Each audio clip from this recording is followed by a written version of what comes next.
Screen पर दिख रहे इस चेहरे को आपने पिछले कुछ दिनों में जंतर मंतर पर ज़रूर देखा होगा और आज 20 जुलाई के दिन शबाना आज़मी इसे जूस पिलाकर इसकी भूख हड़ताल भी तोड़ रही है। दावा किया जा रहा है कि ये लड़की सोनम वांगचुक के समर्थन में कथित तौर पर भूख हड़ताल पर बैठी थी। नाम है नेहा बोरा, जो खुद को all India students association AISA की नेशनल प्रेसिडेंट बताती हैं। लेकिन दोस्तों, जो आपको दिखाया जा रहा है, क्या पर्दे के पीछे का सच भी वही है? याद कीजिए, जैसे हमने सोनम वांगचुक के आंदोलनों की परतें खोली थी, ठीक वैसे ही आज इस वीडियो में हम नेहा बोरा और उनके असली एजेंडे को उधेड़ने जा रहे हैं। नमस्कार, मैं हिमांशी, स्वागत है आप सभी का द पैम्फलेट में। दोस्तों, वीडियो में आगे बढ़ें इससे पहले मेरा आप सभी से निवेदन है कि आप हमारे channel the pamphlet Bangla, the pamphlet Gujarati और द पैम्फलेट ग्लोबल को भी जरूर सब्सक्राइब कर लें। तो देश के खिलाफ साजिश रचने वाले कई बड़े खिलाड़ी जब कानून के शिकंजे में आए और जेल पहुंचे, तो जंतर मंतर पर नया मोर्चा संभालने के लिए नए किरदारों को मैदान में उतार दिया गया। सोनम वांगचुक के अस्पताल में भर्ती होते ही अभिजीत डिपके और नेहा बोरा जैसे चेहरों ने तुरंत माइक थाम लिया। लेकिन आगे बढ़ने से पहले ये समझना ज़रूरी है कि ये AISA, AISF और SFI जैसे संगठन आखिर इतने खतरनाक और प्रॉब्लमैटिक क्यों हैं। और ये सवाल हम इसलिए कर रहे हैं क्योंकि जंतर मंतर पर इन संगठनों ने भी मोर्चा संभाला हुआ है। पहला है AISA यानी ऑल इंडिया स्टूडेंट्स एसोसिएशन। ये communist party of India Marxist Leninist liberation का तथाकथित छात्र विंग है।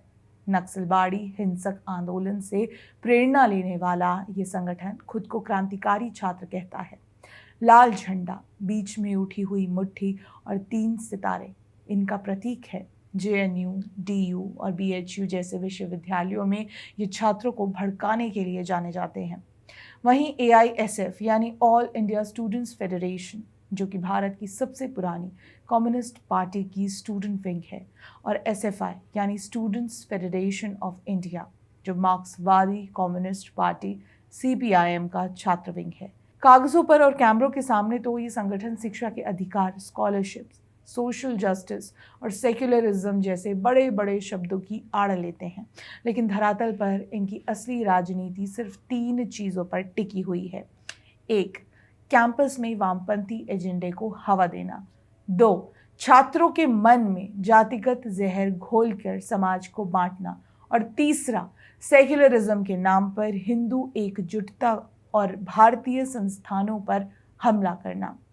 टुकड़े टुकड़े गैंग के लीडर कन्हैया कुमार भी AISF से ही थे। तो वहीं नेहा बोरा AISA की राष्ट्रीय अध्यक्ष हैं, JNU में PhD स्कॉलर है और 2020 में फ्रांस के एक न्यूज़ चैनल फ्रांस 24 के लिए भी काम करती थी। ऐसे में AISA अध्यक्ष हों, JNU से PhD की हो और व्यक्तित्व प्रॉब्लमैटिक ना हो, इम्पॉसिबल है ये।